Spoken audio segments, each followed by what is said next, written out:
no, we're not done. I am making one more video because I want to outdo myself from last year.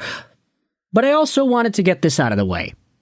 So, the last video on this YouTube channel goes over Patrik Allvin and the Vancouver Canucks and their own comments on the NHL trade deadline. I did nothing, Allvin goes out there and talks about. And I think this video was a lot more of just kind of going over what happened, rather than the meaning or the implications or the reactions and responses behind it.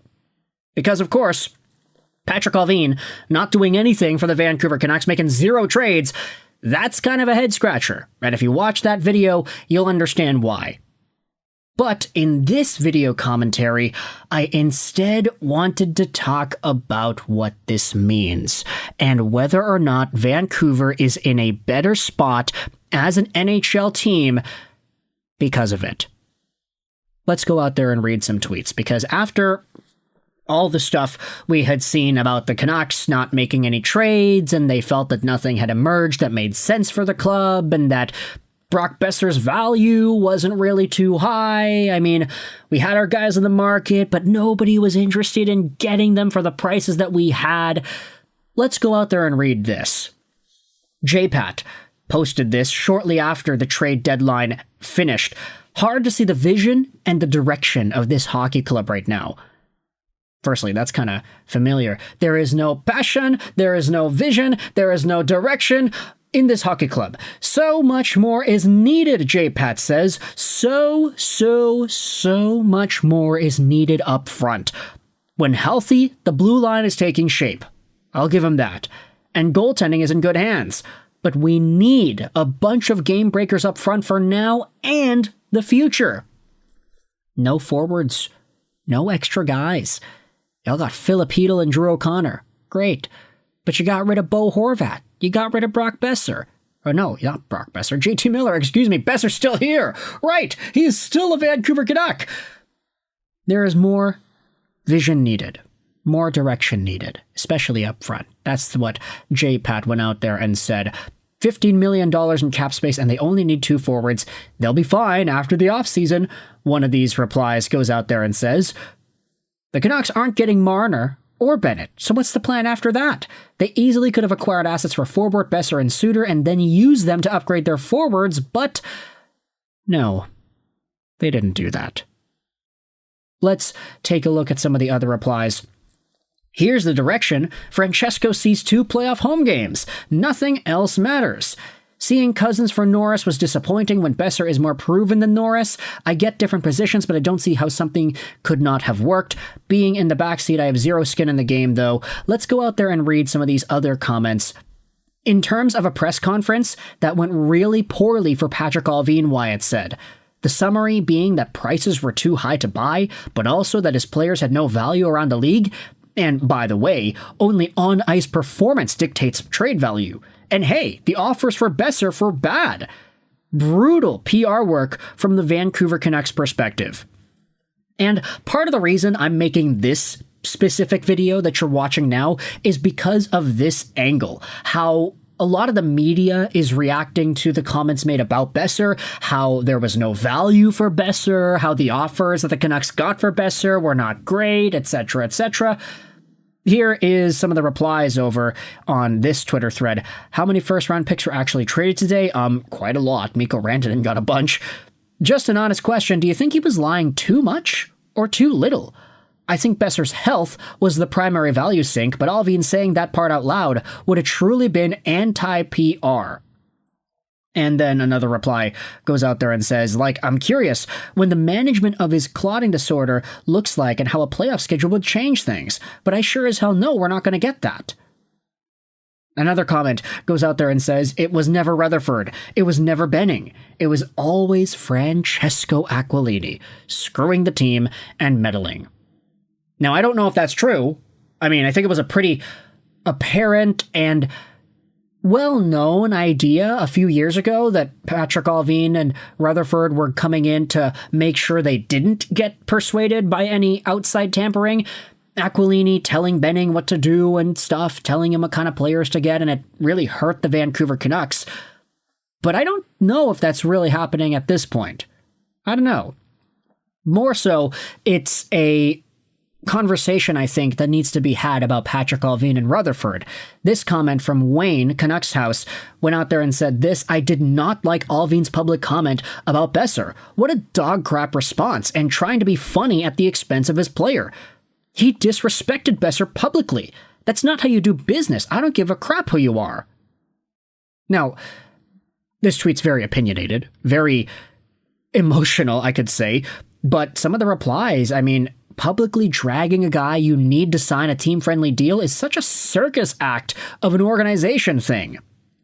Who would want to re-sign after comments like that? Allvin has been disrespecting Boeser and other players all season. This isn't anything new. And we did talk about this in the video just a few minutes ago as well. Patrik Allvin has been very open and adamant about how his players need to be better. How Brock, he had 40 goals last year? Hey, sorry, you could have had 50. You fell off. Do it again.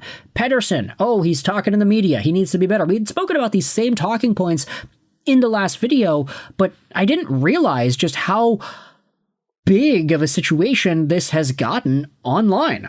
I mean, a lot of Canucks fans are expressing opinions like this, like, hey, don't disrespect Brock Boeser. Don't go out there and make comments about how his value is low and then expect him to be willing to resign. This comment was taken in a bad way here. Cam Robinson says there's no way that Boeser's agent is okay with Allvin saying that. If I told you what I was offered for Boeser, I think I would have to run out of here because you would not believe me. There's no way that Brock Boeser's agent is okay with that comment. Let's go out there and read some of the replies here too. I was just thinking that, positioning the Canucks to sign him more on their terms. It's going to be hilarious when Boeser gets $50 million July 1st, but Allvin couldn't get a second for him at the deadline. Maybe it's a wake-up call to his agent. Teams don't think that highly of his player. Nobody is offering him 8x7. I disagree. I think Brock Boeser could easily get a 7-year deal with $7.5 or $8 million a year in free agency. I think it's very likely that he does that. It's just he already rejected $8 million by 5 years in Vancouver. Like, he's just going to walk. The Canucks are going to lose out Boeser for nothing at this point, right? When you treat people like crap every season, eventually people catch on.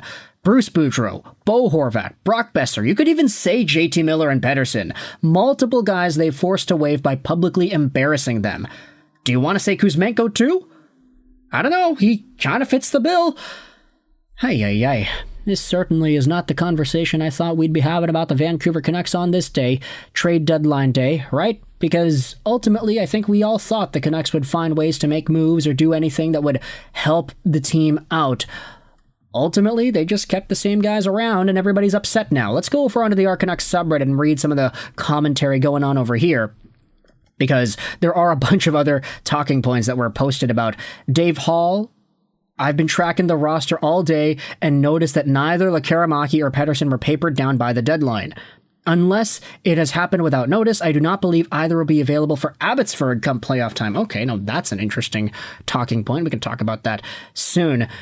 If I told you what I was offered for Boeser, I'd have to run out of here because you wouldn't believe me.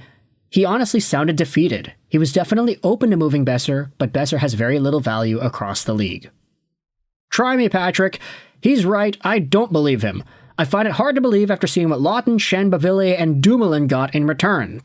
I'll take his word for it for the time being, but I'm almost positive we will find out more once the trade deadline dust settles, and we're going to find out what kind of offers were on the table. We'll see. We will see.